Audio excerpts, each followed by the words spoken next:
Thank you. Hope everybody heard me. Good afternoon, Mayor, Commissioners, members of the public. This is our third round of budget presentation, possibility of 3 rounds left until there's a requirement for the commissioners to adopt the 2020 budget. What I wanted to do today, I think we're certainly getting closer. We have a balanced budget, once again, with a slight surplus of $8,225.72. You'll refer, and I'm going to be projecting these, but you'll refer to the document that I sent you the other evening. All of the documentation is out on the outside table there, so anything that anyone should need, you can have a hard copy of. So again, balanced budget, slight surplus. We have a CIP to present to you with only 4 items that did not make the last iteration of this budget. Those 4 items total $835,000. And 2 of those items, it's important to note, we're not ready for prime time. We're not really ready for the next phase of construction or any detailed design. So, and that's the Byard Avenue stormwater improvements and the North First Street drainage improvements.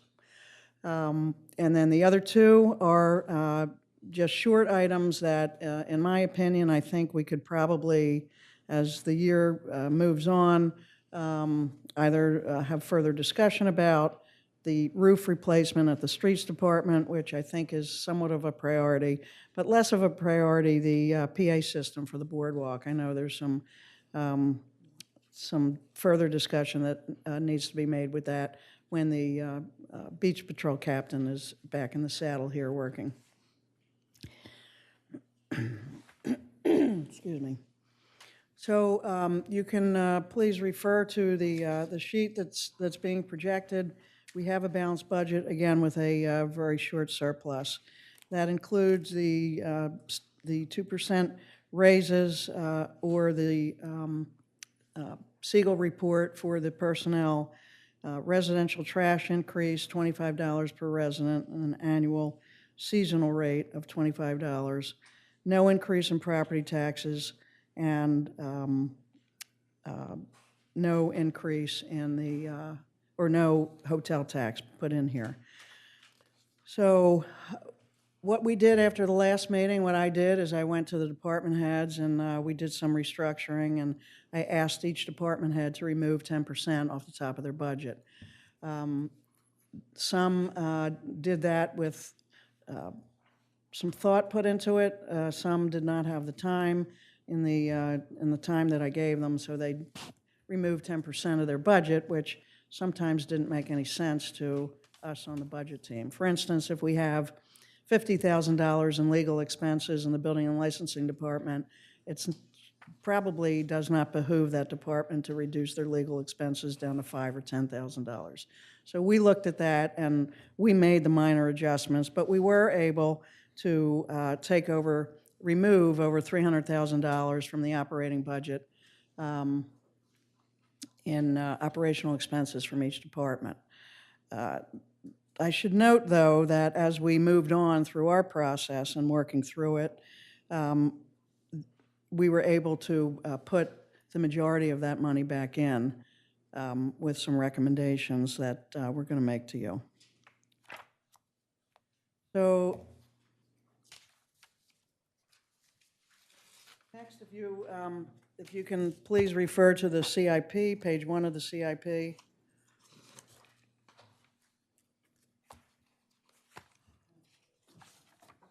Which is it?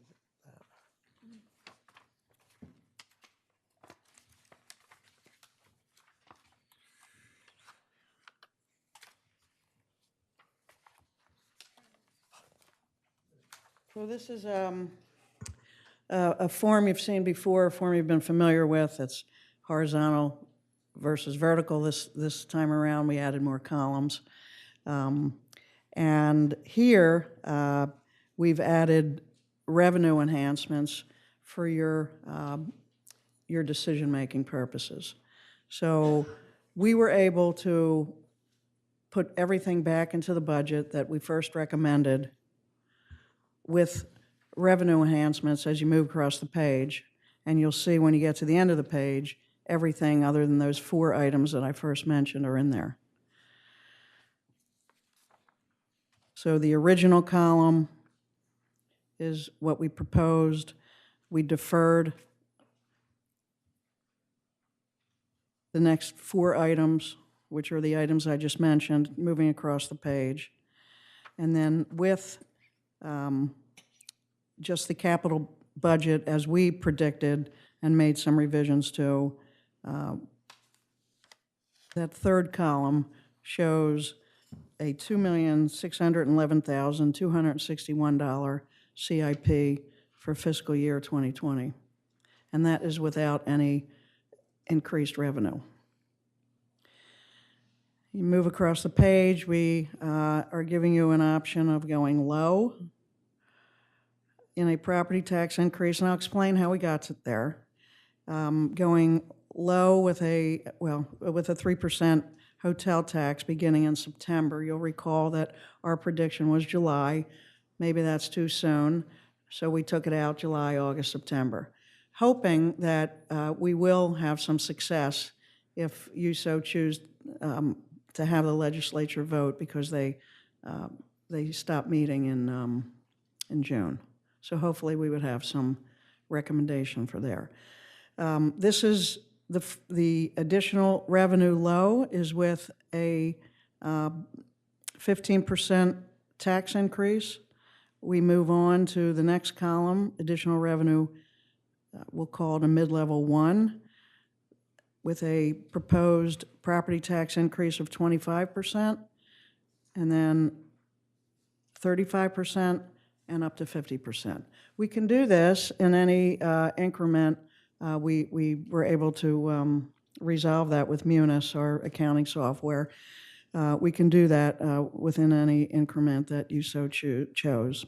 But this is our preliminary with what our recommendations are that can get us through this. And in conjunction with the property tax increase is a hotel tax of 3% effective July, August, September. Again, recommendations, please don't consider this as, my suggestion to you. You can certainly go a hotel tax of 1%, anywhere from 1% to 3%, and a property tax of 0, property tax increase of 0, or any other combination. So with these combinations, as you move across the table, it's important, again, just to note that all of the items are back in there. Just quickly. Sharon, just real quick, can you tell me can you keep that up for 1 second? Can you keep that up for a second? Unless you're going to show us, what maybe I'm just missing the document, but on the the column heads, can you go down a little bit?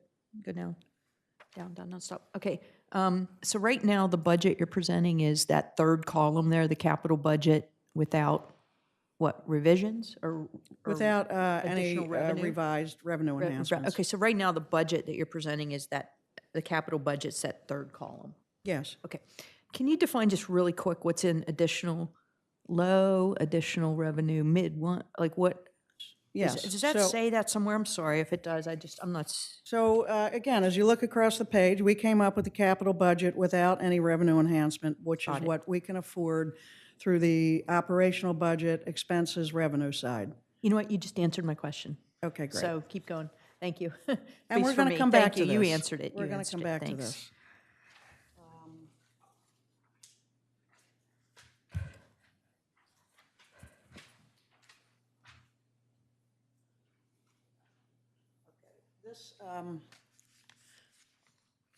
This slide is representative. This is for those in the audience. Sorry, this is a revenue sheet. You should all have that. This is representative of what Mr. Miller, his research put together. You'll note that 1993 to 2005, the property tax rate was $1.35 per 1,100, sorry. That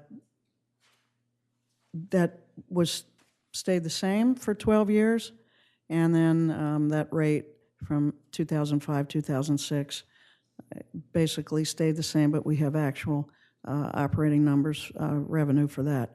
There's a slight increase, 2006, 2007, a slight increase, 2007, 2008, and then as you go down to 2011, there was a tax increase of 23 cents per 100, and then slight increase there. So 2014, which was my first year, which was the first year of the reassessment, the revenue neutral reassessment, we actually dropped by 0.10 in revenue. So dropped very slightly, and then the following year, 14-15, dropped again very slightly. That's the current rate that we have now, and we've had very minor increases. So you see over a period of 25 years where our tax base has taken us. Things have changed. We have debt. We have a $21 million city hall. We have a $52 almost million where we expect that in the future, if not more, ocean outfall debt, capital items to repair our wastewater treatment plant. And we have new services, and we have services that so far the commissioners have requested to maintain for the citizens of Rehoboth Beach. So my contention is that, and certainly other items in the operational budget, the largest, as you know, insurance costs and employee costs. But without the employees running the engines, we have to keep that up. So this is just informational, an informational slide. Again, Evan did the research and put that together for you. So as you move across the column, that's again, we went low. We didn't go 5%, we went to 15, anything up to 50%, knowing, as we think we do, the commissioners don't want to double the taxes. What we have looked at is the 3% that we could do, and other municipalities have already opted into that 3% of additional revenue for hotel taxes.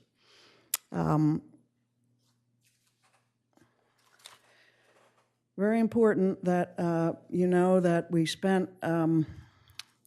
had a very good conversation with Carol Everhart, Carol from the Chamber, and Carol was able to provide information that we feel is data specific regarding rooms that the Chamber does research for. They actually call 3 times a week or twice a week, Saturday, Sunday, Wednesday. They get their numbers from each hotel. There are 1,087 rooms in the city of Rehoboth Beach paying plus or minus 10%. That's their set rate. And as you know, that goes to the state. And there are 506 rooms in that collection category that make up condos, cottages, some smaller areas like Virginia Avenue condos.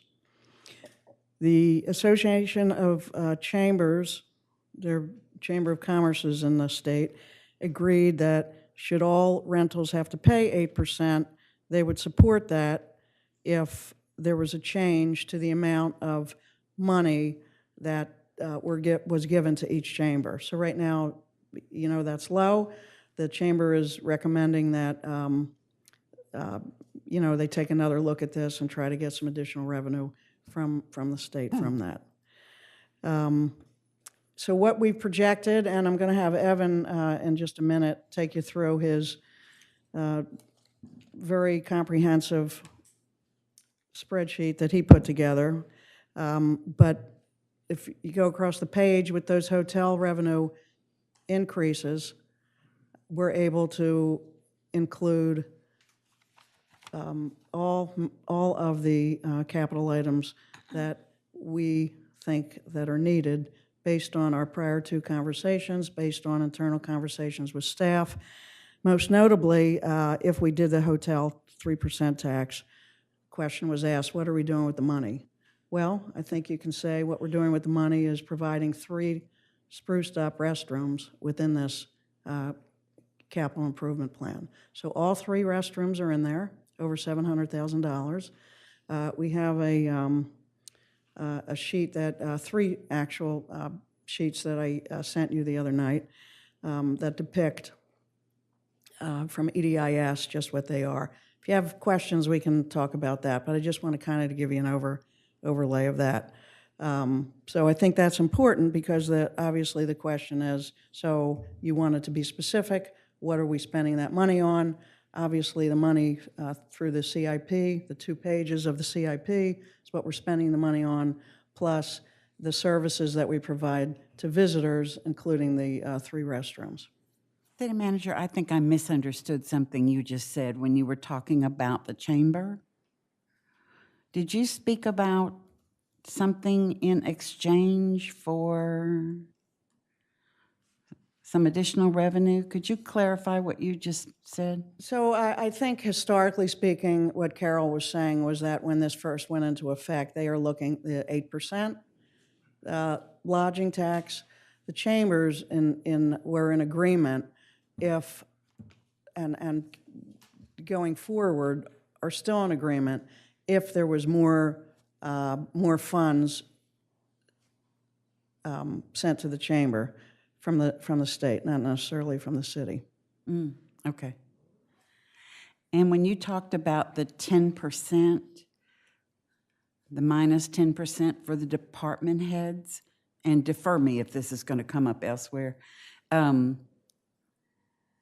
they just took a flat 10% off of? No, and Okay. sorry if I misrepresented that. So we had a limited amount of time. You know, we had 10 days from the last meeting to this meeting.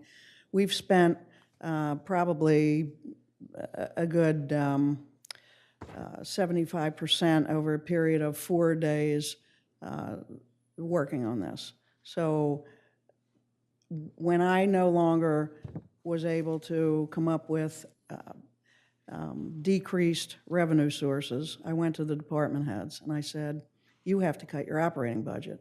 So some of them, within that limited period of time, were able to do that thoughtfully. Others who were in meetings, who had, you know, other, you know, I'll say not necessarily more important tasks, and when the city manager asks you to do something, but, you know, I give them some leeway, and there wasn't enough time to get that together.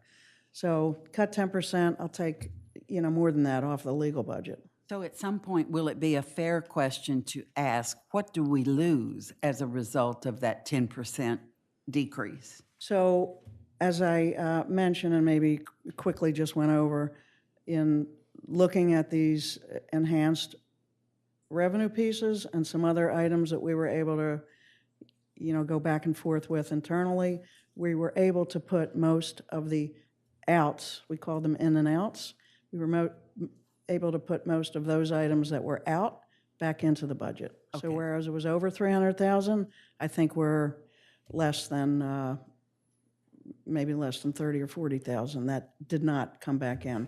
And some of that, Mr. Dukes will tell you, is his projections that were slightly higher, so he was able to adjust them himself. Thank you. I'd like to understand the personnel costs. You knew I'd asked Great. this. There's 560,000, something like that increase from last year to this year. And I understand we had the Singer proposal, et cetera.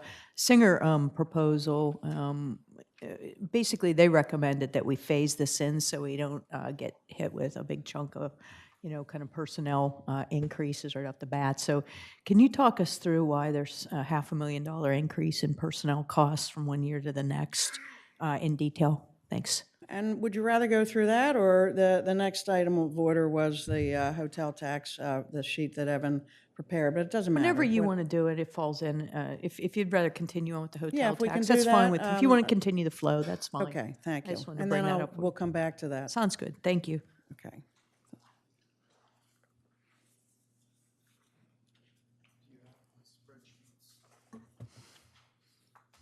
And they're in.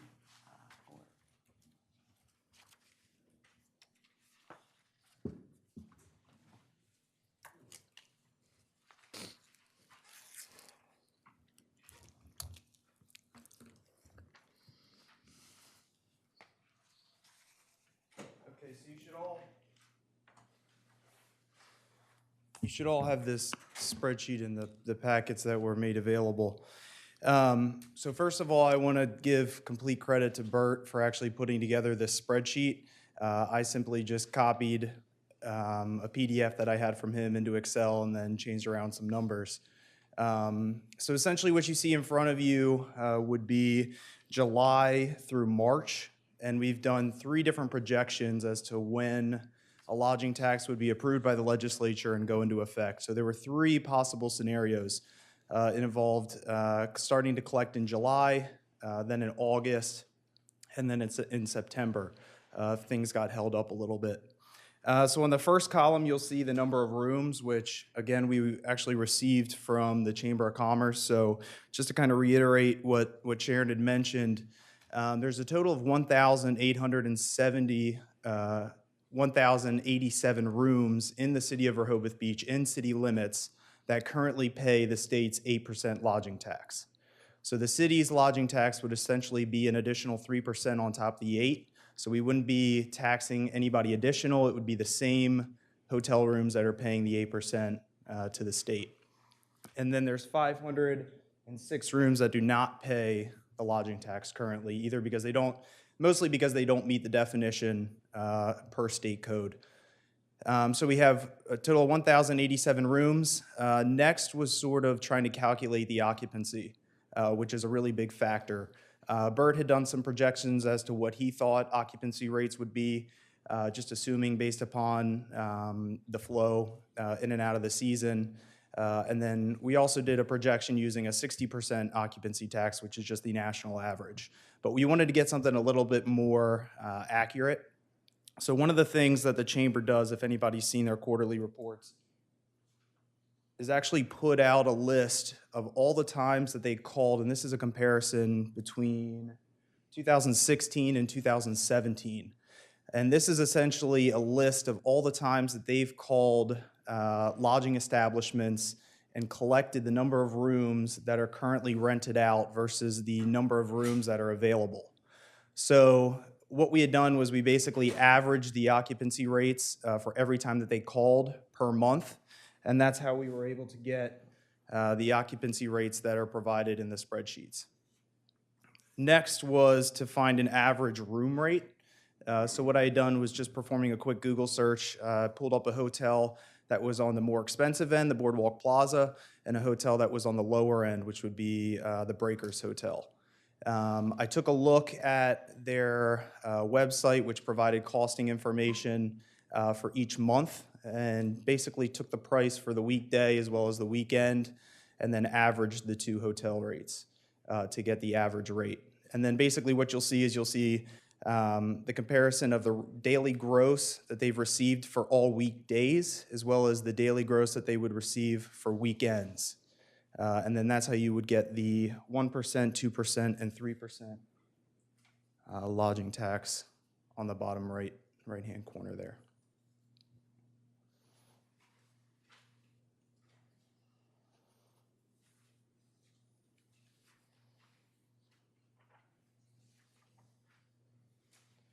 And then again, the second spreadsheet just shows as of August, starting to collect in August.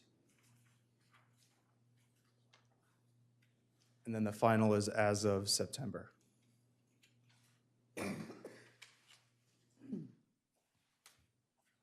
It was interesting to us that the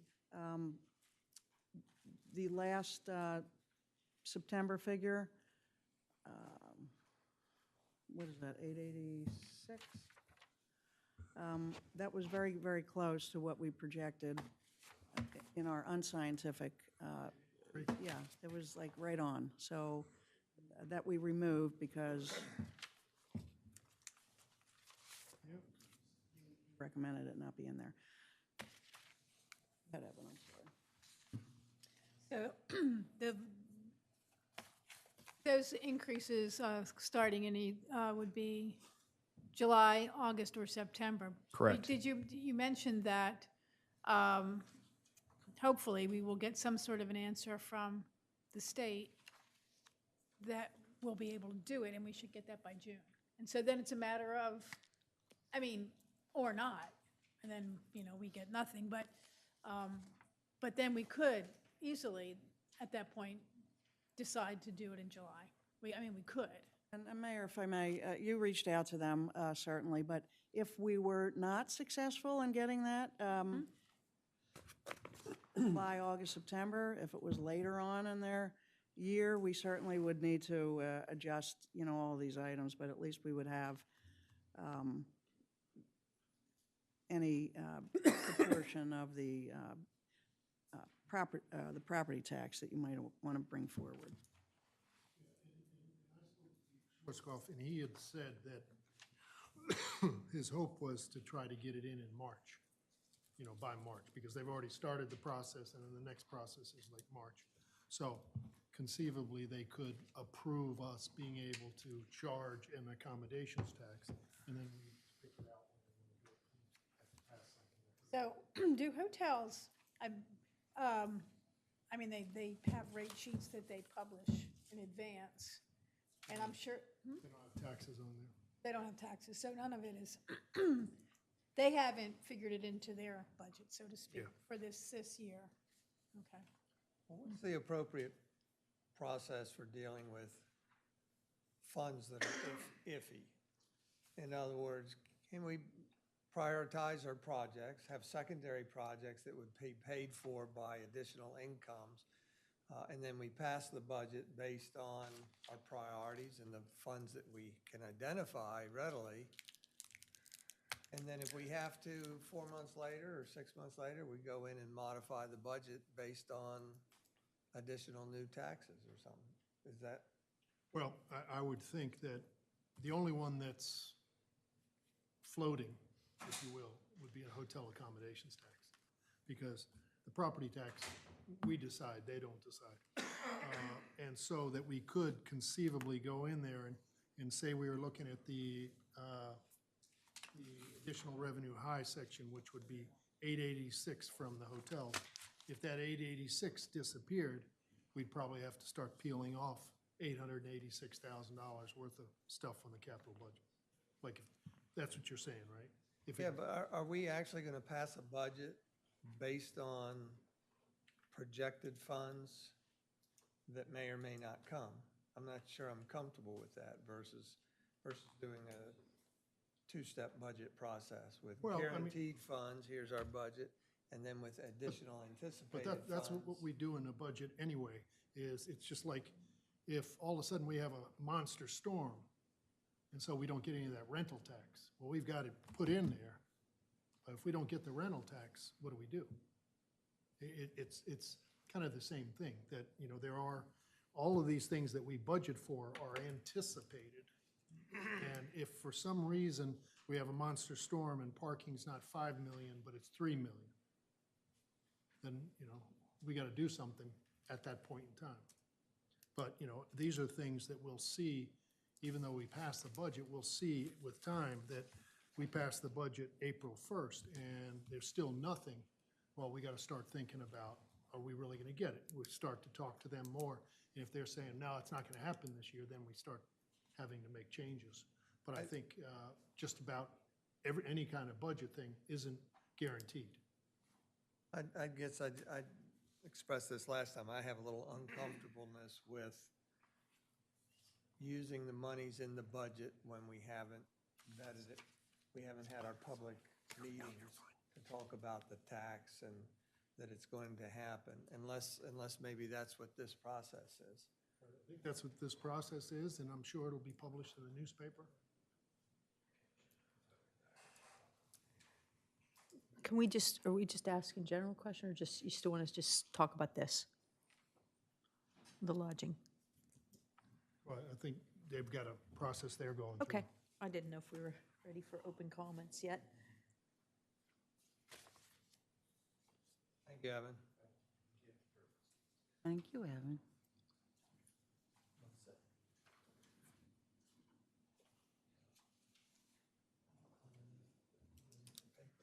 You looking for your phone?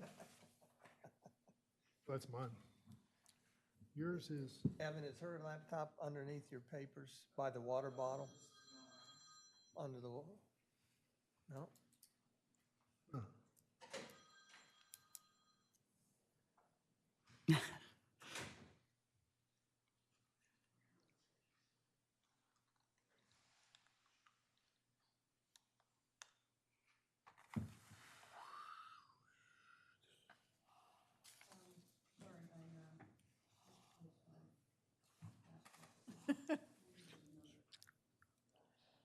Talk about personnel costs. Is that it?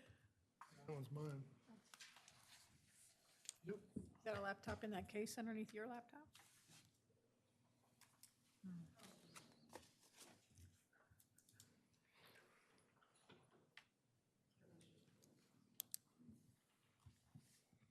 So while we're looking for that, what I can address with personnel costs, Okay, thanks. we have in the Public Works Department, we have, as you've been hearing, many staff people, and I'll say many because it's about 5% of our overall operation. We have 15 people leaving, streets, water and wastewater. I don't want to say it's since Kevin came, but Kevin has certainly replaced many of the individuals who left, retired because of whatever reason. And we did have one individual that we had to let go, and a couple others went to other positions. So of those,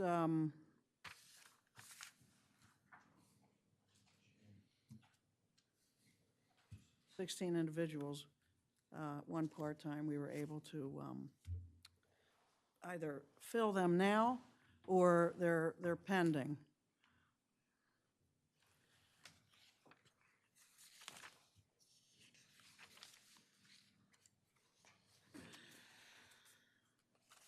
So, and some of them were hired at a lower rate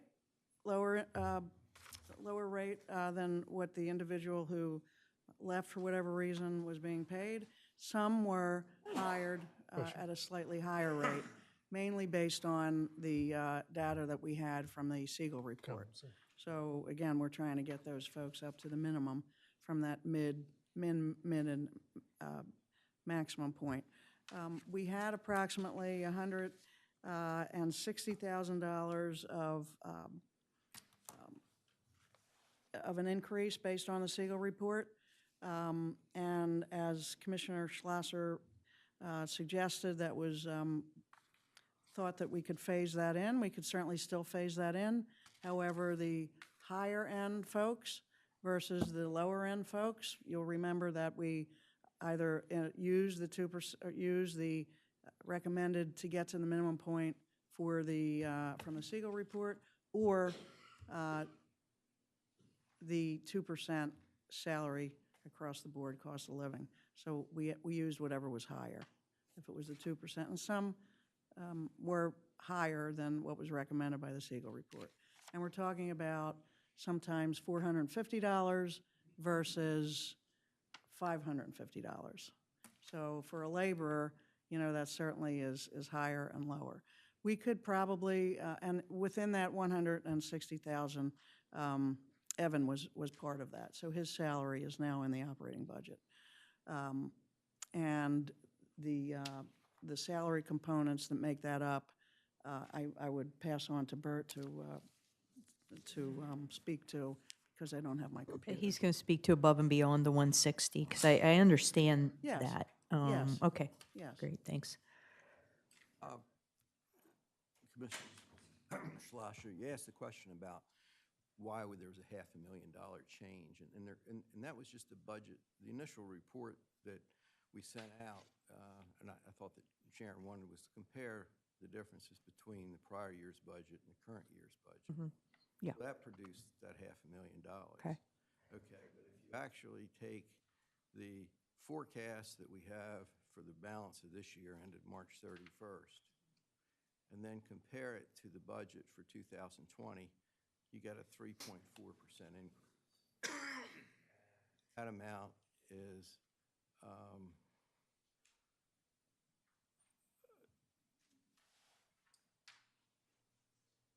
$384,000.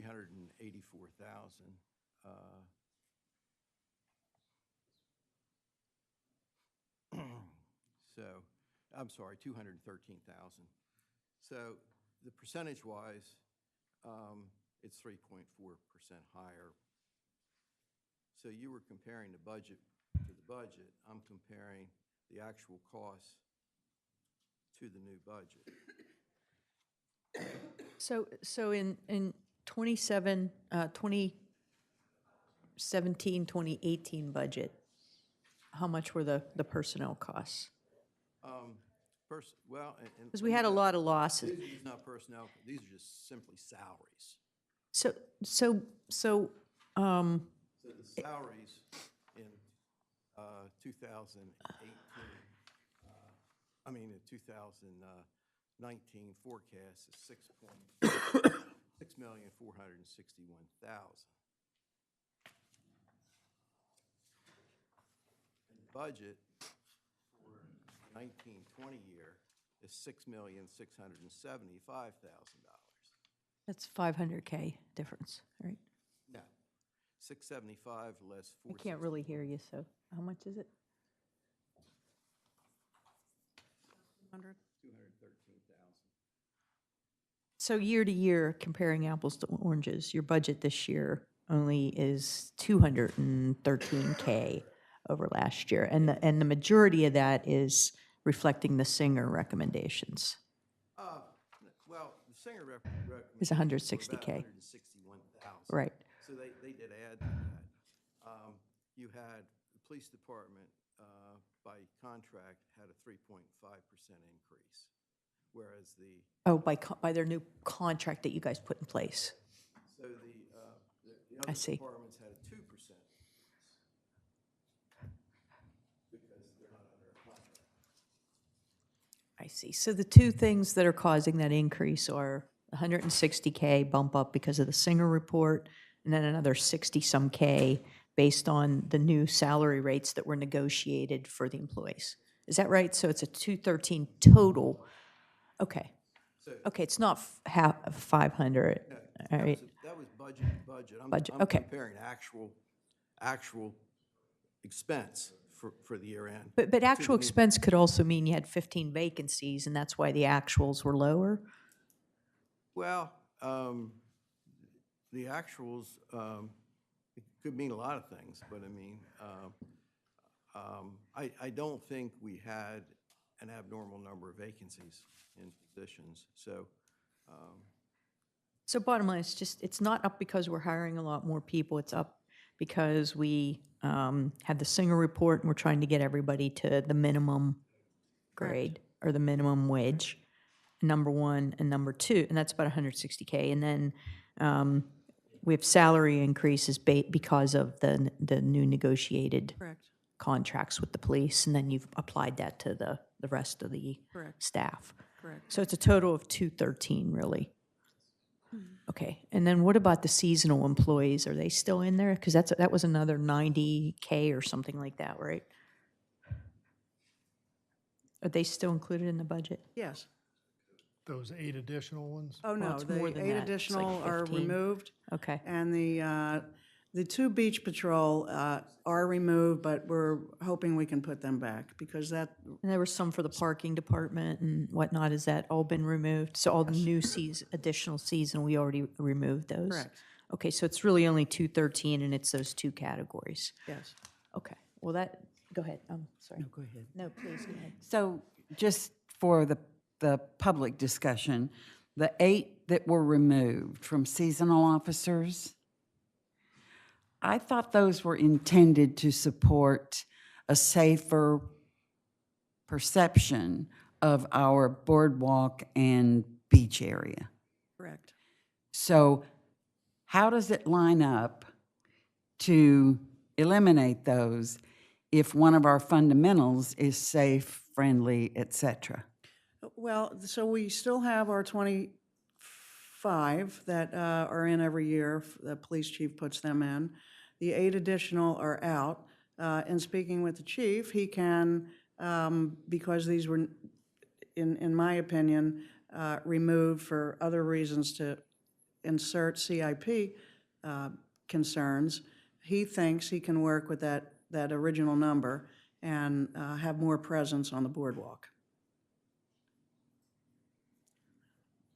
Yeah, I mean, eight additional seasonal officers or 4, certainly that would make a difference. I'm not understanding how it could be true that if you needed 8 additions to support the philosophy of safety and the perceptions, et cetera, how could then you not need them? It sounds like you're robbing Peter to pay Paul. Well, that's exactly right. He made a choice. Yes, so, He made a choice, the chief made a choice what to cut. yeah, and I I mean, would, do I agree with it? I'm not sure, but I have to rely on his decision, which piece is more important to him. Do we have potential for being able to fund those 8 people with some other increases? Yes, I think so. So I say, let's not say they're gone for good. Let's look at revenue streams, which I think we've been looking at, with the exception of property taxes, which I'm happy to give my opinion on that at any time that's appropriate.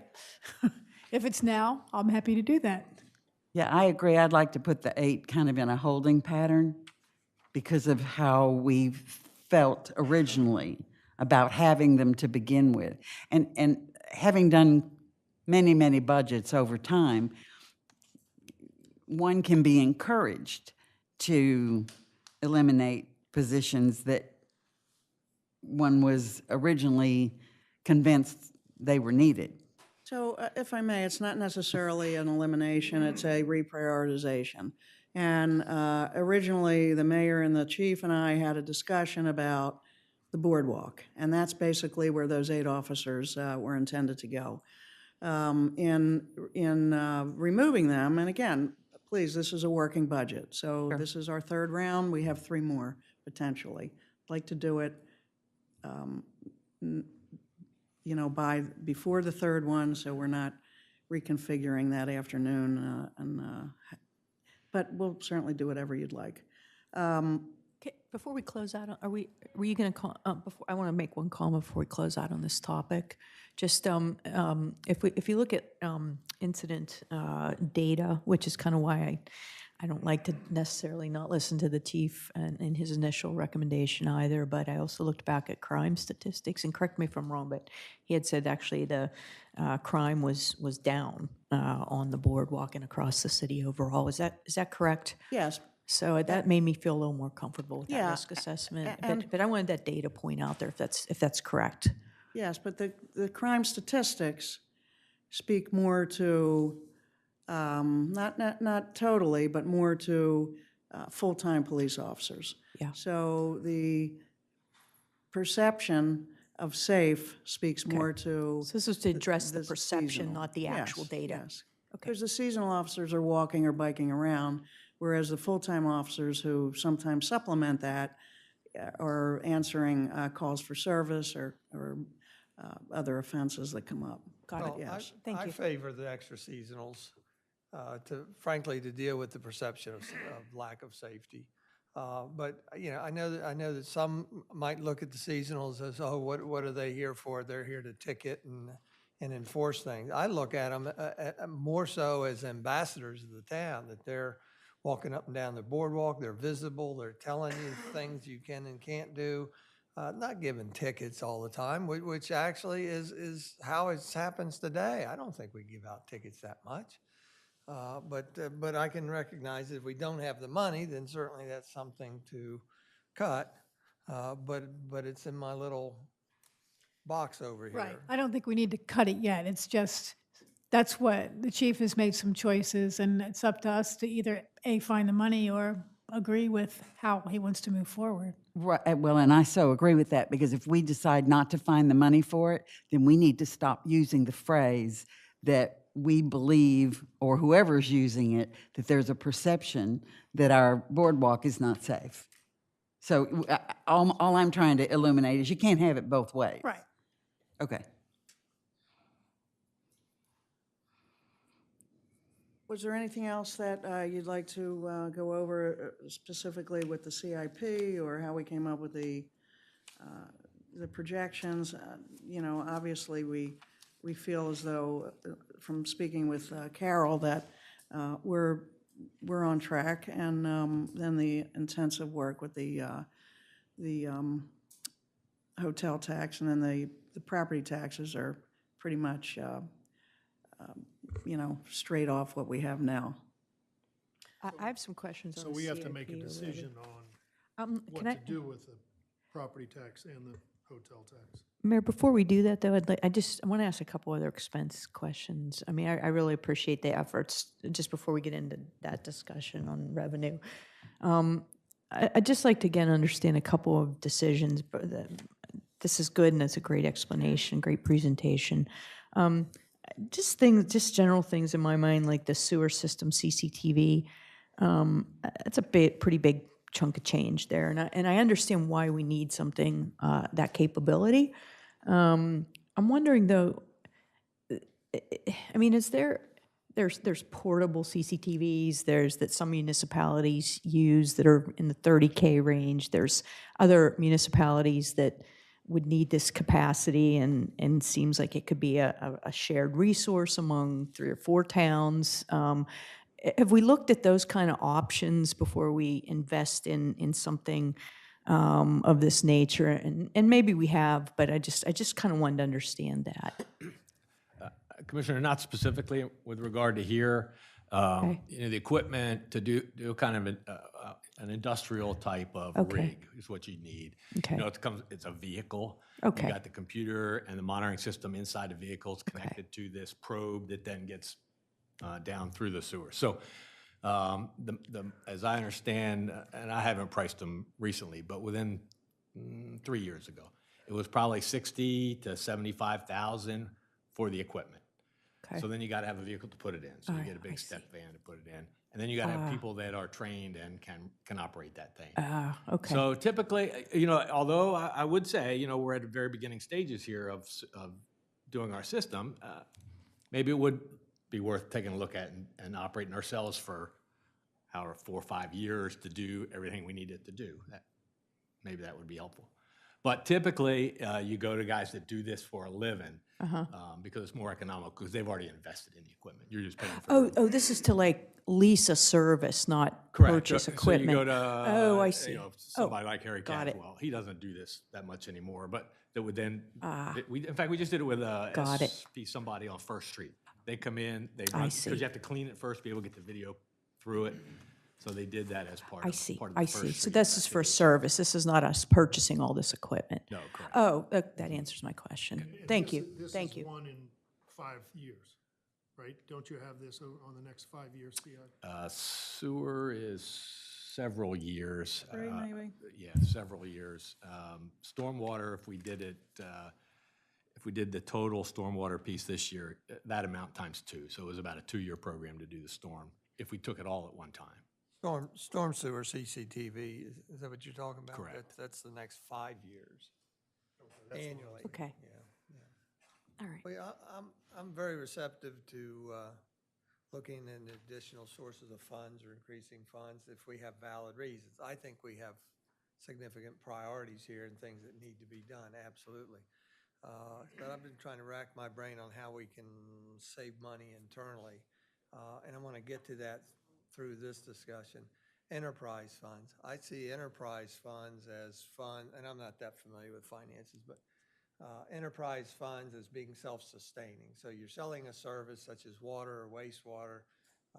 There are enterprise funds and they're self-sustaining. You know, you need more equipment 1 year for wastewater treatment, then you raise the rates, and perhaps in 2 years you can lower the rates, kind of a thing.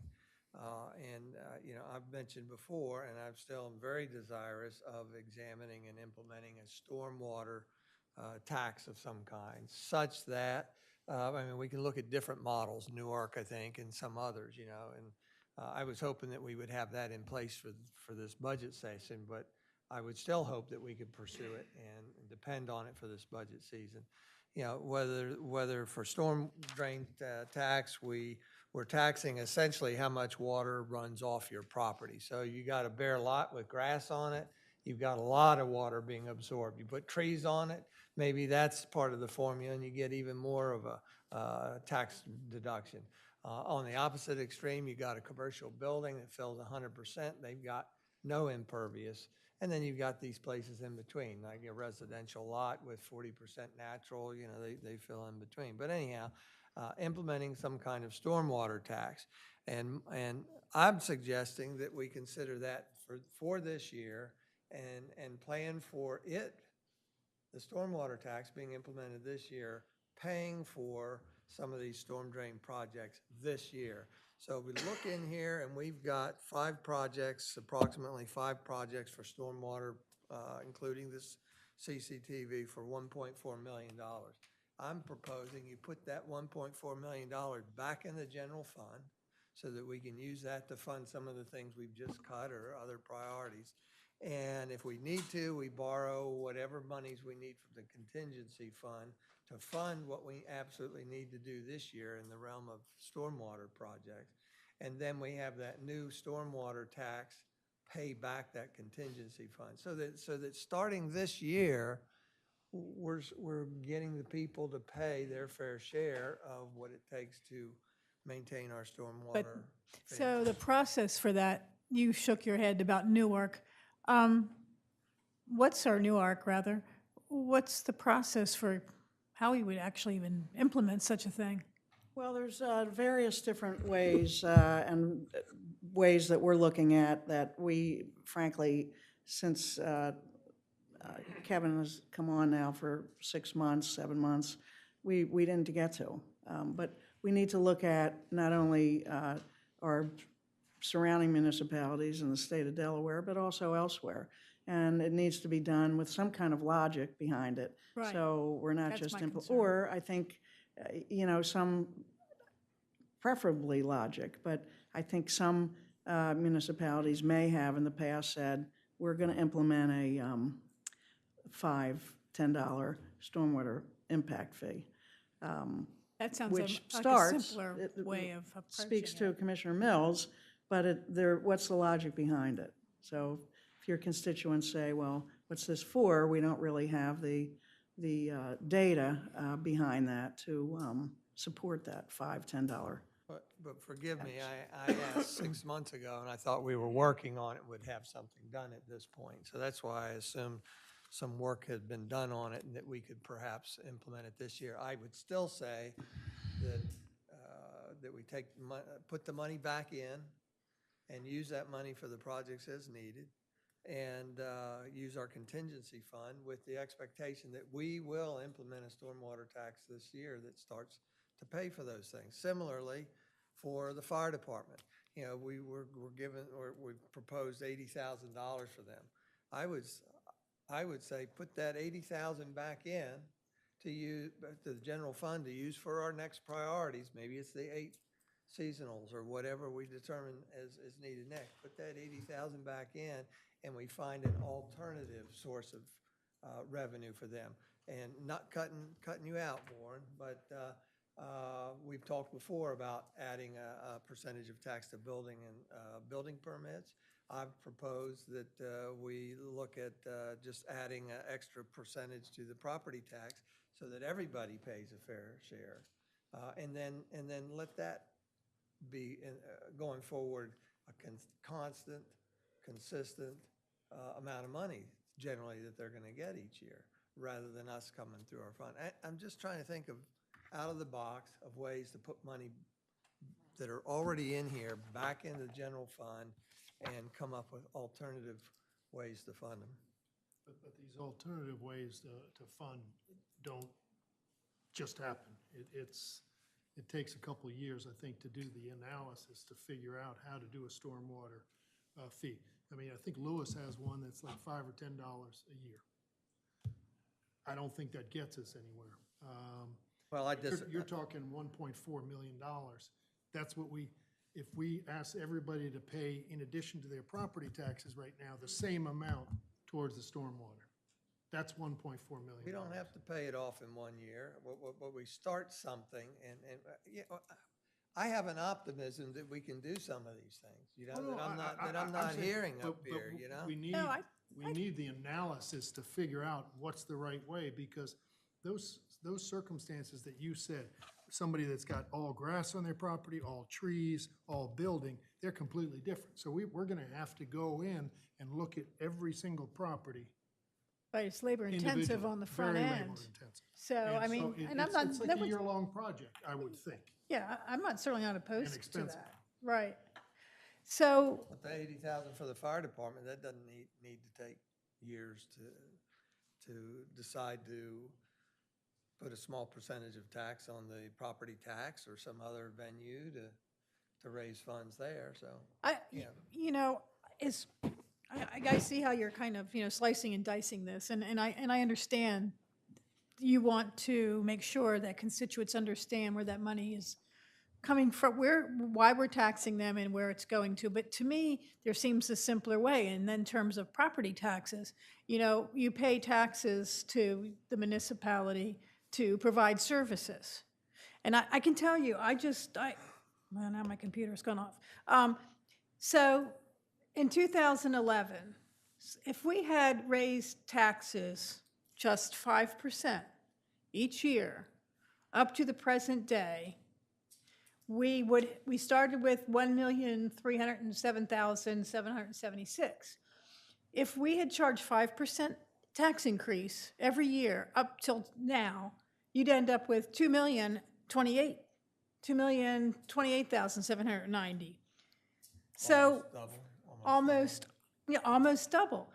So if we went ahead with a 50% increase in taxes, that brings us to $2,003,624, less than if we had done it 5%. Taxes have been kept artificially low, and the, monies that we have, where we've had money from wastewater, water fund, et cetera, those have been used to balance the budget instead of increasing taxes. That, in my opinion, was a wrong-headed way of doing things. I mean, if you want services in your town, you need to pay for them. And a 5% increase every year would have been fine. Nobody would have complained about that, but here we sit. Here we sit with no tax increases over all this time. So I don't see any way around it, but increasing taxes 50% and then saying with that, these are the things that you're paying for. The 8 people, the 8 temporary police office, seasonal officers, et cetera. I don't think we have to slice and dice everything. I think we need to say, these are the tax increases, and this is why we're increasing it, and this is what it's going towards. That's where I sit. I think, how would you, Commissioner Calusi, then here's my one concern with that, which makes sense, right? But it seems like we're trying to make up for years of not, that's all I'll Correct. say. We're trying to make up for We're the trying to make up time. for years of deferred maintenance and financial decisions that maybe we wouldn't have made today, So Sure. let me just say it that way. However, just looking at wastewater, so looking at the impact on our citizens, yes, there's been no property tax increase. However, wastewater surcharge has been 10%, then 20%, then 30%, then 50, it's now 50%. And this year, it's going to be another 50%, plus potentially to start paying back this massive loan that we have and to address the deferred maintenance, another 60%. That's a 110% increase. I asked this question and was told we would add in the 50% surcharge again this year, plus a 60% increase in fees to be able to pay for the deferred maintenance issue. So my point is, it's not that people haven't started paying for these services or our property owners. No, they've been paying for for wastewater. They've not been paying for services, But in my this year, opinion. wastewater alone's going up 110%, Well, right? That's what I was told. 60%.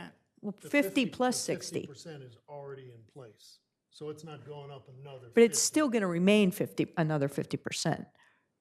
We're going to pay No. 50% surcharge, plus the rates are going to go up 60%. Yeah, so it's just 60. Your bill changes only by 60%.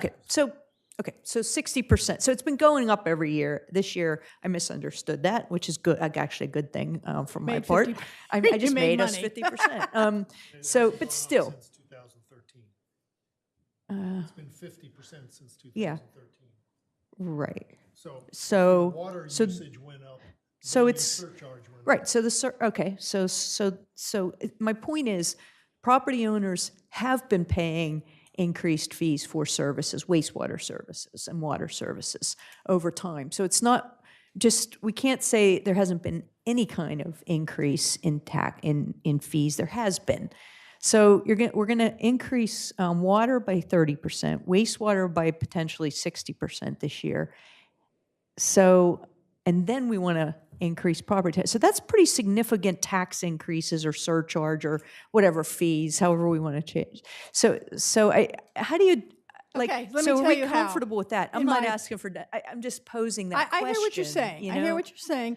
But remember that those surcharges paid for the sewer. And the upcoming, we had to get the water out of the canal, and we chose an ocean outfall, and it was $52 million. So people were paying for that. So then we look at property taxes.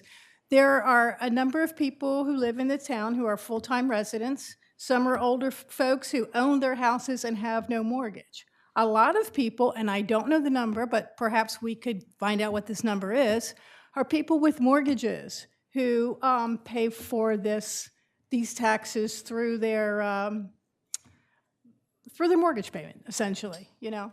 So it's the way it's going to hit them is how much per month.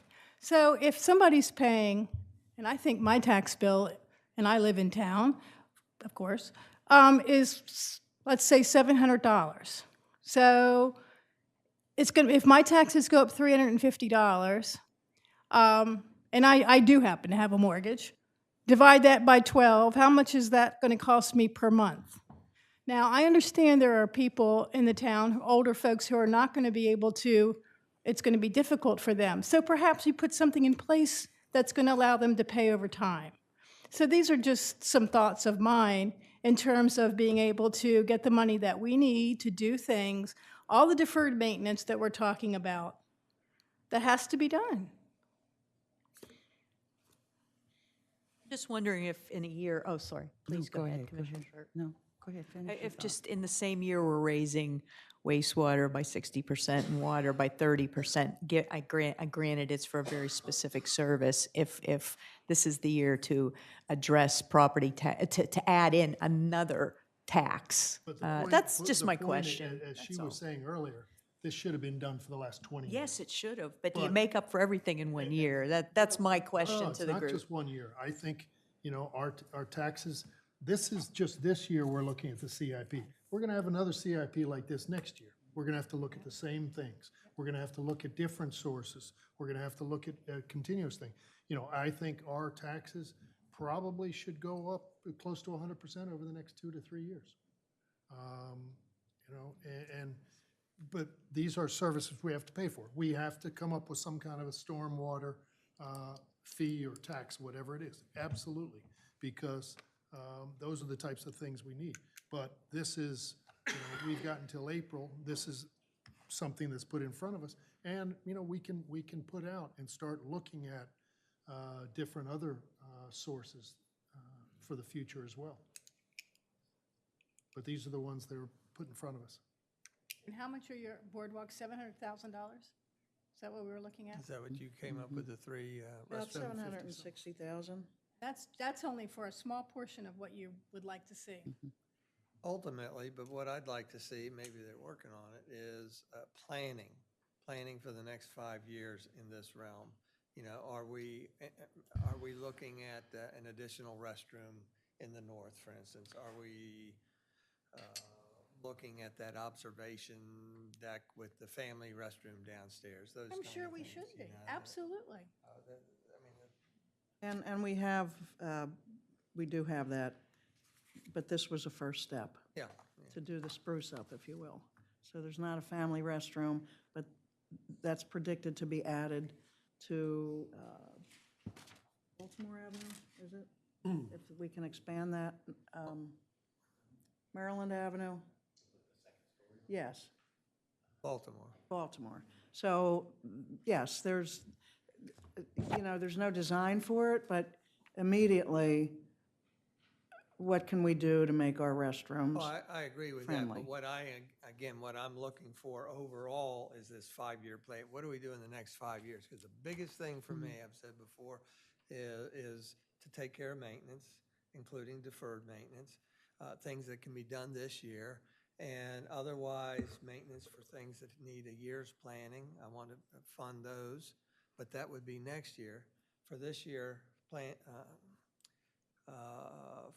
priorities for me would be the maintenance, planning for future maintenance. If we have to pay for an engineer or designer, I'm willing to do it this year, because otherwise we're never going to start on these projects. The merge wayfinding sign, I think it can wait, but I'm willing to acquiesce and say, okay, the design should be this year. For Wilmington, Baltimore streetscape, this year. I'd like to see all that in the planning thing.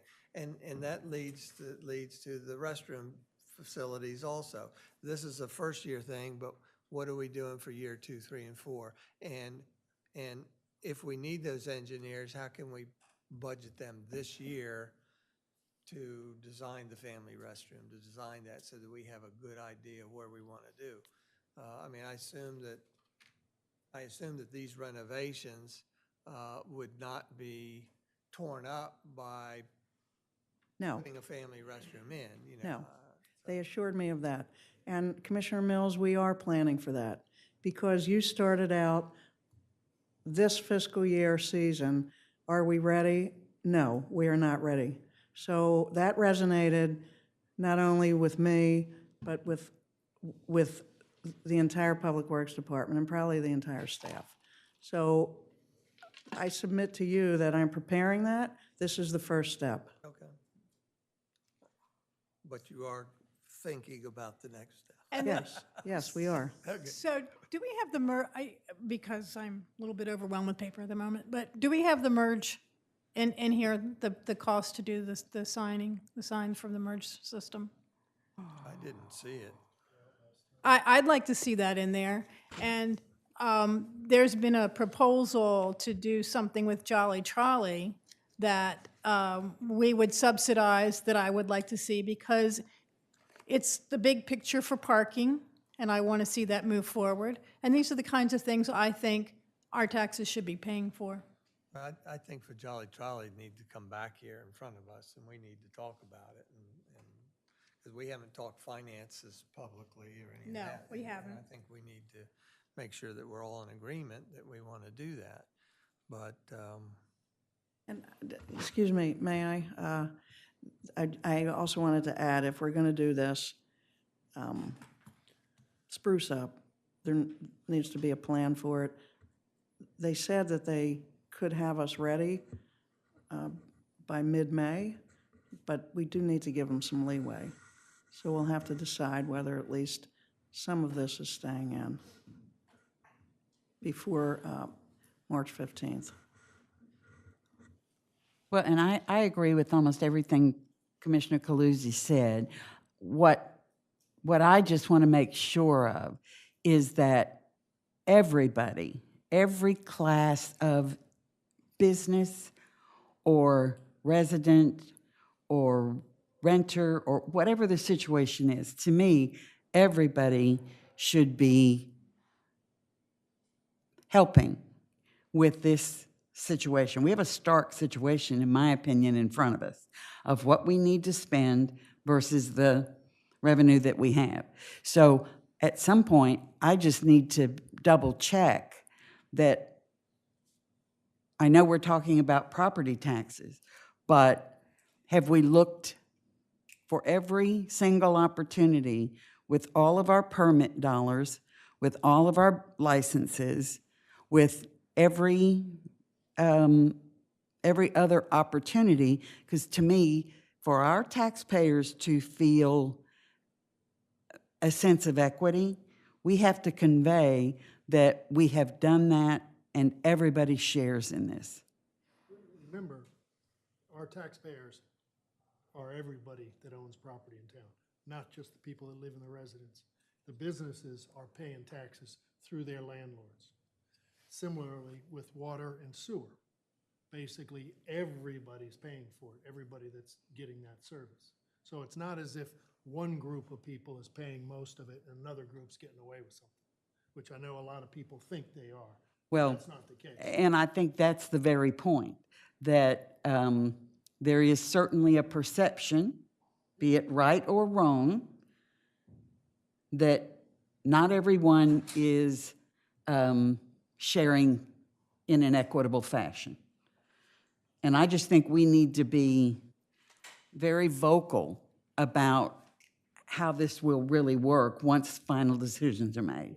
But again, the two sources that we're talking are not so much the accommodations, because the hotels are just paying their water and sewer, they're paying their property taxes, but now they're gonna pay an accommodations tax. But all the residents or businesses are pretty much so paying taxes and water and sewer across the board. Because typical leases downtown, the landlords pass the taxes on to the businesses as well. So, but, you know, and commercial properties technically, or not technically, but because of their values, they tend to pay a little bit more in taxes than your house, for example. It's just part of, to me, it's just part of the case that has to be very clearly communicated of how we got to where we are. Right. It has to be communicated, for sure. Because I really don't want, I'll use an old Mark Hunker term, my phone ringing off the wall about any particular subject here in Rehoboth. If we have the opportunity to build the case as accurately as we possibly can. And Commissioner Sharp, regarding your every opportunity, so you'll recall we had many discussions about parking over the past few months, so some of those fees have increased. The commissioners decided to increase the rental tax, the gross receipts tax. That will be shown in this year's budget and future years' budgets. And then this is the property tax. So I think that's pretty well covered. Okay. And I have to say publicly, I really like a more predictable way to fund the fire department. Yes. I am personally embarrassed every year when our fire department has to come and ask us for funds, as opposed to turning that on its head and making it a predictable cost for not only the users, but for the fire department to know what's going to be coming in. I agree with that. Yes. So does somebody up here want to take that on? Figure out a formula? Or Well, we're I just think- passing it on to the staff? Well, you know, I've seen taxes, my property taxes in another state where, you know, fire and rescue could have a surcharge of a dollar amount or a percentage amount. Well, and that's actually what the fire department suggested. They had suggested like a 1/4% or 0.5% on our building and licensing fees. Well, and I objected to that because I thought if we tagged on to the property tax, then every property pays for things. Building and licensing, I haven't pulled a permit in a Right. decade on my property. And I think instead of a perhaps, you know? percentage, a fixed fee would make more sense because you don't necessarily, the person with $2 million house should be paying more than the person next door with $1 million house. I mean, it just seems like a flat fee. Takes longer to put out a $2 million house Yeah. fire. Depends on the fire. Is that true, Warren? Exactly. Well, I mean, Well, I don't mind looking into it, or No, no, maybe I so, could so, work with. so, with- so we have to figure out what number are we shooting for? They've asked for Start- 80,000? But, No, I think it should be 100,000. but whether it is 80 or 100, how do we get we to get that there? with a surcharge or a dollar fee? Let me work with Evan, and we'll look at two options there. Tagging onto the building permit fee, which is what some other local jurisdictions do. the county and does. then look at augmenting our property tax. And Because- come up because- with a suggestion. But the thing is, as our building and licensing fees go up, it's because of building and licensing. So they're building bigger houses, you need more firemen. So that's why I think it would be better building and licensing tag on. But we'll make percentage. we'll make two scenarios again. I'm looking for equity, everybody paying a fair share. No, and there's- that's what I there's think. those in town that haven't pulled building permits in 20 years.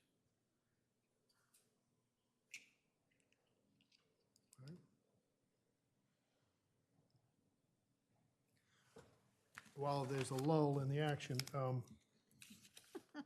we should, we are being presented with two separate increased taxes, one being the hotel tax, one being a property tax. Obviously, if we're going to be additional revenue low or additional revenue high, it affects the overall budget. So I think that's something that we've got to consider so that we let the staff know that which Mayor, direction there's we're a looking at. third one too there. I don't know where this came from. I haven't seen this discussed or talked about, this mercantile, the merchant license. That's, I'm not sure where, we've never discussed that, so I'm not quite sure. in that where where and how. we just voted to change the mercantile licensing, and that's the net additional revenue. That's that- correct.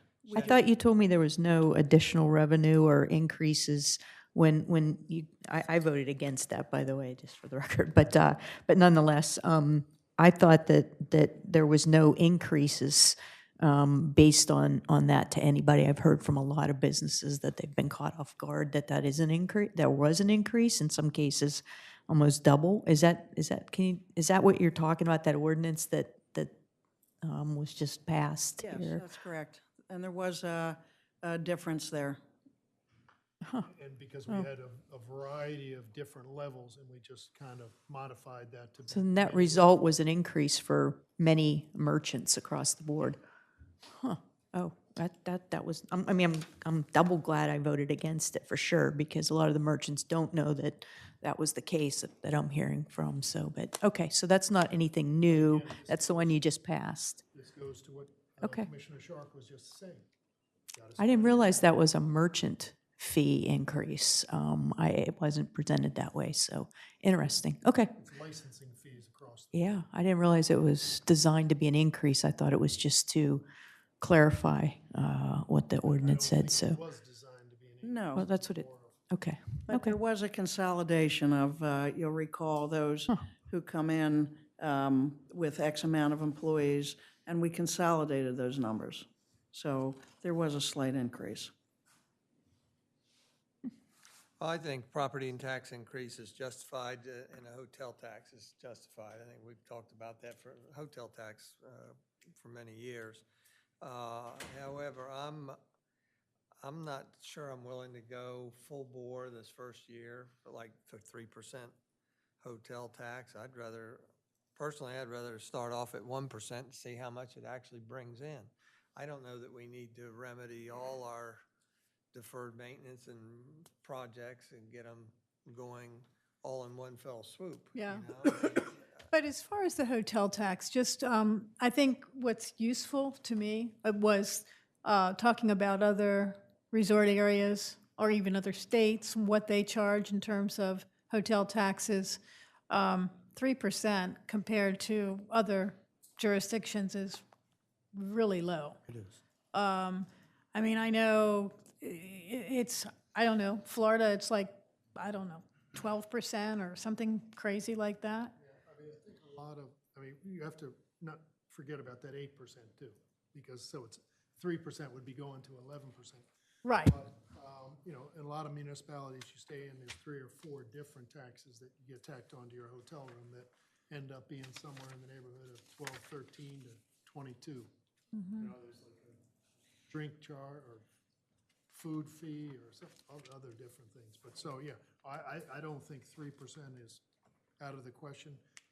Bethany has 3%. Milford just went to 3%. And Milford just got the okay last year to do it from the legislators as well.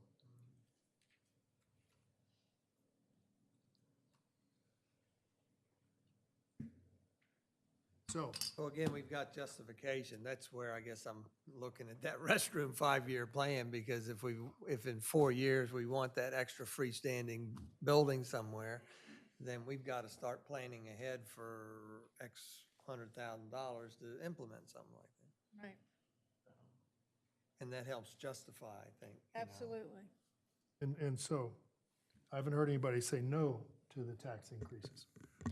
Well, I But don't we have plan to on figure supporting out it, but that's a just me, number. so, that's just me, but We have anyway. to figure out a number. Well, I'll state that 3% tax for the hotel tax to me is completely reasonable. So that's where I sit. I agree with that. I'm sorry, I'm okay with some tax on the hotels, not the property tax. So I agree it should be 1 to 3. I could go either way on the hotel tax. It's the only, and back to Commissioner Sharp's point, right now, of everything listed there, there's only really one entity that doesn't contribute directly already, and that is the hotels. There's no tax, or every single hotel you go to in anywhere, there's a resort fee or accommodation tax, something along those lines. We don't have that here. My only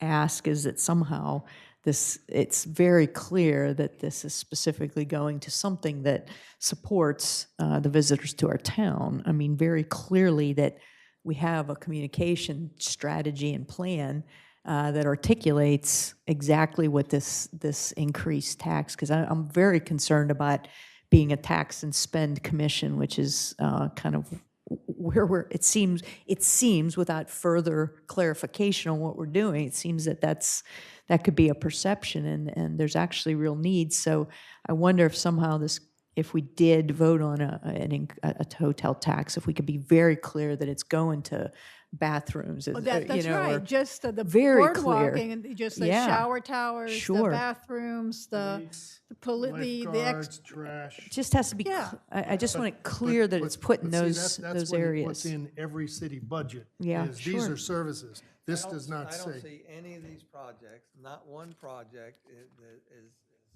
what's my word, extra. Yeah, I don't see this as above and beyond. overspending. above and beyond. Yeah. I think Off, we're whatever. underspending, but we don't have the money to spend more. But yeah, I think across the board, these are things we've all determined over the last couple of years that have been deferred, but we need yesterday, today, and tomorrow. And this is planning. And, you know, these things, like with the bathrooms, these are things that have been put off for years. I was just going to say, how long has that been put off, Stan? Long time. Yeah. But again, we're on the subject, we've got to give them direction. That's right. Well, you've got Yeah. 2 of us anyway. Okay, that's on the hotel tax.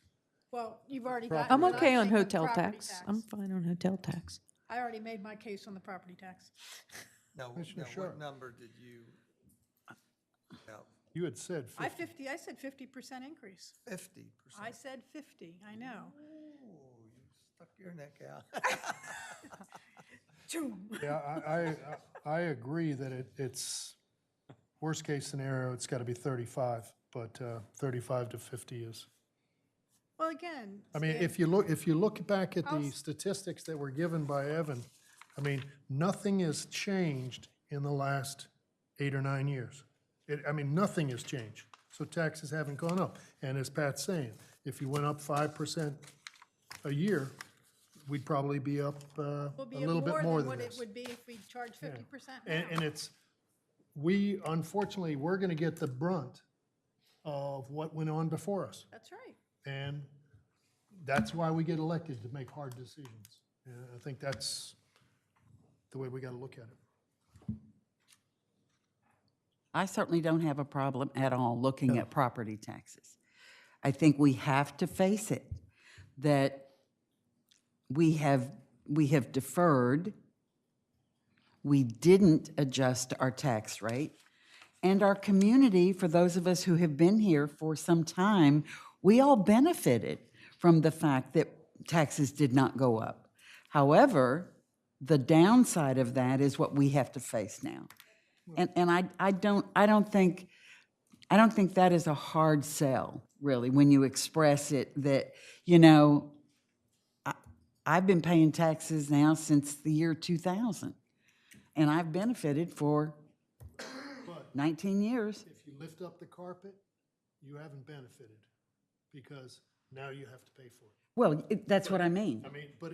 I and again, it's benefited by across- being able to not contribute, but I didn't get the return from the city because I don't believe I was paying in at the appropriate rate. But I think we should have some consideration for some of the folks that have been here, you know, all of their lives and own their houses, and perhaps this would be a burden on them to pay it all at once. So I don't know how that works necessarily, but you know, the county has like a senior rate or something like that, that perhaps we could do. Well, and I'm not adverse either to looking at a step-up program. You know, if we started out with a 40% increase and then went to additional percentages, I don't know what those numbers would look like or if they would make that much of an impact. But I want to be sensitive that there are folks that may not receive this or be able Right, to handle this quite as easily as others. that's right. Yeah. Well, I guess one way to help me rationalize is look at what we get for our money. You know, our taxes bring in 1.3 million now. 35% increase or so would pay for that annual $450,000 for street paving. Paving, project. yeah. You know, I mean, But that would be 35% every year to get that 450. well, every year, oh, wow. No, you're saying for next No, year's no. paving. I'm, I guess, a little more conservative than everybody, but. Than me. No one else has said, I'll go 50%. I'm just curious, do we have like what is the average person pay in terms of property tax now? And so, and then what would it be if, just numbers wise, 50? $500 About 500, so. So it'd be 750. A month, that's what people ask me all the time when they're You're buying real talking, if estate. you went up 50%, the average person goes up $20 a month. That really puts it into perspective, doesn't it? It does. I think that's such a smart thing to important say, question. that it puts it in perspective. And if we start to talk in those terms, it seems to make so much more Right.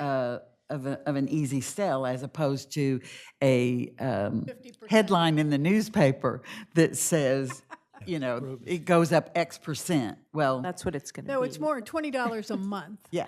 That's And really it what might is. sell the newspaper, however, I'm not sure it does a great service for The city, the right. city. So just tell me those numbers. Say it's 500. So at 15%, you're paying, how much? How much a year? 575. okay? And I mean, I just want to say these out loud because it really does put it in perspective. If it goes up 50% or 25%, it goes from 500 to what, 625. Okay, So all you're right. talking $10 a month there. Basically, and then if it goes to 35, you're at what, 675? Is that right? 675? And then, I mean, I don't know. I think that's the way to think about it. That helps me a little bit. And You're ready 50%, to it goes hit up the to 7. 50%, aren't you? Come Pardon me? on, Lisa. I mean, that's really pretty insignificant per individual. And I don't want to be insensitive to anybody that's, Well, that's what I said, we can figure out a plan to deal with those, I think. Can we, city manager? Yes, absolutely. Yeah, because I'm sure there's a bigger percentage than any of us would recognize that are on fixed income. Well, we can, try to, we'll come up with some kind of exemption with some proof of exemption, not just, I like that a lot. I like that a lot, too. I like that a lot. I really do. That's a good idea. Because, I mean, the intention is, I mean, not to dwell a lot on what hasn't happened, but we recognize the need today. And so if there's going to be people who are not completely happy about this, I don't know if they're going to be, if it's graduated based on the percent of increase. But at the same time, I think there's a recognition that it needs to be, it can't be done without recognizing people who it would create a financial hardship for, well, and take that into account. So, certainly. like, I personally won't, I can afford $20 extra a month to pay, or whatever it is, to go from a 50% increase, but I'm probably in the minority. And there are ways to look at that, and certainly we'd have to provide the data from different individuals to, and what we could do is send out an announcement prior to the June tax bill. This is your tax now, this is what it's being increased to, if you need assistance with this. However, there's probably some time in there that the commissioners would have to adopt this new, regulation, and then probably have to put it in the charter. But certainly, we can look at that. Maybe there's something for those cases, and I don't think there's as many cases as you're thinking, maybe. That there can be something that's spread out over time, and it could be, a smaller amount over time, but collected at the sale of the property. Because there are a lot of properties that are turning over now in the last 10 or 15 years that have been people moving out of the community because their families can't afford to buy their houses. Okay. And that's why a lot of houses are torn down and whatnot. So it may be something that, rather than paying the whole full $100 this year, you pay $50, and then it starts stacking up that it's $50 for these 12 years, and then when the sale, the city can be reimbursed that $600, whatever it is. I just, as we're thinking about what percentage, I'm not saying 100%, and I'm only one person. I may be convinced in a small increase in property tax, but I do want all of us, as you're thinking about what the exact percentage is, to, I know I keep saying this, but I do that. It's about messaging, but just so we know, like, what you're talking about, or what we're talking about is not just this increase to our property owners, right? You're talking about a 60% wastewater, 30% water, and now we're talking about X percentage of property tax. So it's not just one thing. Like, I just urge us to not think about this in isolation. Think about it in the totality of what increases we're considering here for an individual property owner. So it's 60, 30 plus whatever percentage the group wants to consider here, or the commission wants to consider here. And there may be more, but that's the three that's the way I'm looking at it. It's not one thing. But I think, again, to the point that we were Yeah. just talking about, that the percentages need to be translated to dollars. And I think once you start translating, the percentages are big, but the dollar basis is relatively small. So, 50% on $100 is a lot different than 50% on $3,000. And so I think in the messaging and in the communication, examples should be provided that reflect what this means in real out-of-pocket dollars. And I think that becomes a lot more palatable than looking at a 50% increase on something. Good point, again. Actually, the $500 is a little high, really. I believe we've got 3,400 housing units.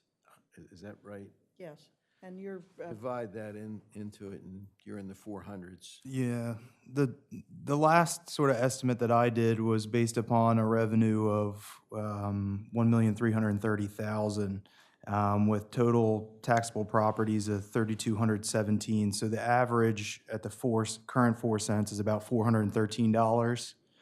And then an increase to 5 cents would be about another $103. And Per if you year. think about all the building that's gone on in the last 25 years, there's an awful lot of people that are probably paying $800 or $900 a year because they just built a $2 million home. That means the person next to them doesn't pay $400 a year, they're paying $250 a year. So, I mean, it's, the people that it may affect the most aren't being affected the most.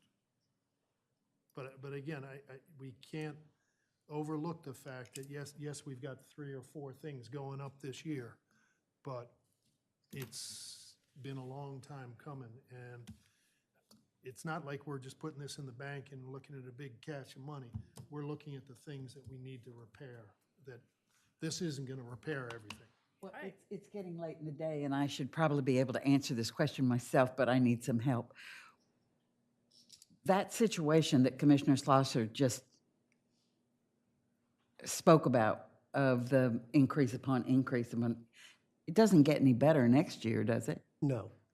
I don't think so. So it does occur to me that, well, you can deal with it now, or you can deal with it 12 months from now, but I'm not sure if we're just delaying the inevitable. Well, it's like, look back 10 years ago. Yeah. We could have dealt with it then, Yeah. or we could have dealt with it today, and it's 10 times as Yeah. much. And that's what's killer. Had we done 5%, can you imagine on like $1,000 bill, it would have been $50. Yeah. Divided by. Yeah, and it's, or $25 on the average. If we're saying the average tax is $500, it'd have been $25 a year, or $2 a month. Yeah. So, it's, if we put it off, especially with infrastructure issues that we have, Gonna get then worse. it gets worse, not better. When things break, it's harder to fix them than it is to just go ahead and take care of the problem before it breaks. I also just want to add, for your consideration, maybe, or your advisement, probably is a better word. So this year is this budget year, this fiscal year, is the first time that you've seen a capital improvement budget, a 5-year plan. So that's the reason why all of these capital items you're reviewing and looking at, because in the past, they were there, but it wasn't laid out in a 5-year plan. So you see the expenses that are in place from year to year. And that was the purpose of that, of course, because that's a huge planning tool where you need to see what each department has coming down the road. We shouldn't be talking about a $50,000 roof repair, in my opinion, for the streets department. We should have had, the funds to be able to do that. That certainly has made its way into the CIP.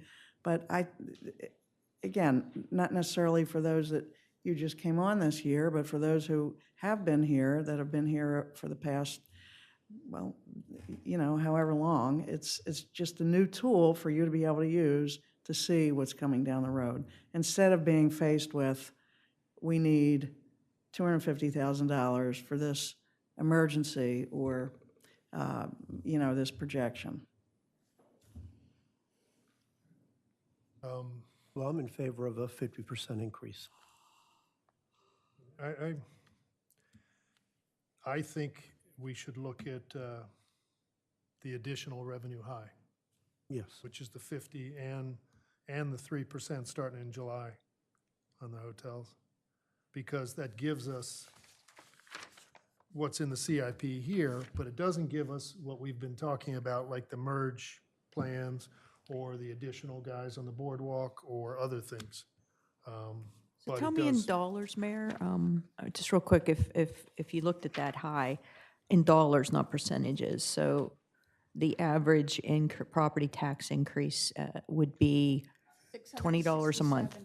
What's that? 67, Si- 667,000. No, $20 a month? No, tell me, like, if I'm just Oh, yeah, somebody if who's going to you're- hear if this you're as a looking at the property average owner. of $500, it's, if you go up 50%, Yeah. you're going to 750, so it's $20 a month. Okay, and hotels, basically, what's that going to be? That's just 3%? 3%. I know. Well, it's so different that that's not an accurate, Hotels that's is a not difficult accurate. thing because Evan's done a lot of analysis, and Bert as well, Okay. but we won't know It's a until different, yeah, I the got you. end of the animal. Understood. I can estimate sort of the net change. I Okay. actually presented a memo to Milford Council. I split my time there, so I introduced to the council the lodging tax. So in that memo, what I put together was basically a list of room rates per night. So $100, $150, $200, and $250. And that net change from the current tax to the proposed tax, again at 3%, went from $3 to $7.50 per night, with the additional 3%. Thank you. $3 to $7 per night. Correct. And can somebody just clarify for me, where is the money for merge, that $30,000? So we do have an outstanding grant request we haven't heard anything about, but it is not in the CIP. I would like to add it back in, I would too. We have to. as well as, and if we're going to talk about this, just very quick for the next version of this, I'd like to see the 50K, but I mean, I'm going to open it up, and 50K, or excuse me, for Main Street, I think you decreased it. Oh, No, she changed. That was a. you already put it back in there? That's an error, never got back in. So what we can do, if you give us direction, is to go back. Bert has one more meeting with you. He is planning to go to Florida for his annual Baseball? earned Nice. vacation. So if this is very helpful, thank you for, we can put this back in and then come to you on the 15th with, again, a balanced budget with these adding merge and also the 25,000. And hopefully we get the grant, but if we don't, Yeah. at least we'll have. Yeah. And then I'd really like to see in the next version, if it's possible, to see, if we looked at the property tax increase, how we can segment a portion of that to set up an ongoing revenue stream for the fire department as well. I mean, I'd love to see that in the next version if that's possible. I know the work's been done, Well, but I'd like to see that. Yeah, no, yeah, for the 80K, As we but go to the next budget cycle next year, we have something specific to put in it from a formula perspective. Because it's already. you in the don't think we'll budget. have it by then? Yeah, no, the Thousands 80K now. is, but, And then we can work on something and Okay. simultaneous with the stormwater tax or fee as Okay. we move into the next budget schedule. okay. We've only got about 10 minutes left. You had asked to have them put in the nonprofit, the asks. Yeah, Did you want to well, I speak about just these? wanted to talk quickly about the process. I believe how we've done it before and how I prefer to do it is that when the first budget is presented, that we get a list of all the groups asking for contributions, and that's in there. And then what is in the first budget would be the same amount as put in last year. I don't believe it appropriate for the city manager to increase the fees. I think that's our job to do, to decide, because I want to have the decision on how much we increase the fees. I don't want to be good cop, bad cop, by looking But don't- somebody and don't we- saying no. But don't we want to hear from them what they're asking for? Like, for example, Again, I want their ask letters in the first budget. that's what these are. That's correct, but what was put in the contributions at the last budget was 30,000 over what the fire department asked for in the previous year. No, yeah. That's no, right, $90,000. That was not in there They before. asked for 80 this year. Last year, they asked for 35, plus, I think, 30. 28, so it ended up Yes. being 63. More was put in there by the city manager than I think was appropriate. It should have been last year's amount. I don't think it's the purview of the city manager to read those letters and decide to up it. I think that is our purview. So Stan, you just want the contributions carried over from the previous year, and then we discuss what the appropriate number should be. That's. I think that's what I think the inappropriate. process is. I think it's just like the management people in the city staff. They put in a budget. They don't say, okay, here's last year's budget. Let me cross my fingers.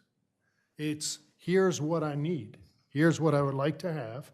Yeah, you know what we got last year. I've made my case. Yeah, I mean, because, Don't you know, agree, in that's these fine. cases, for example, the fire department,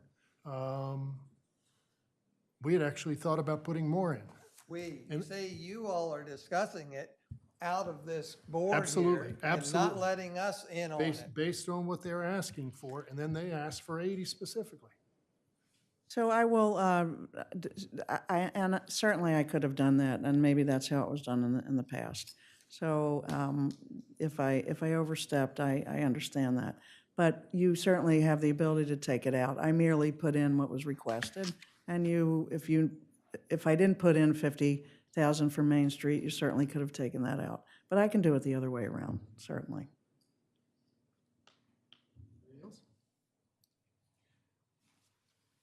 Anything else from you all? So we'll have the next budget meeting on February 15th, and we'll go on that, And that's at noon, is that right?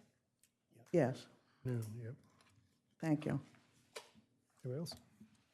This meeting is adjourned. Thank you. Thank y'all. That was fun. I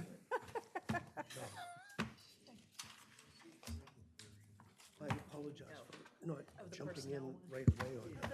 I agree. I mean, it's.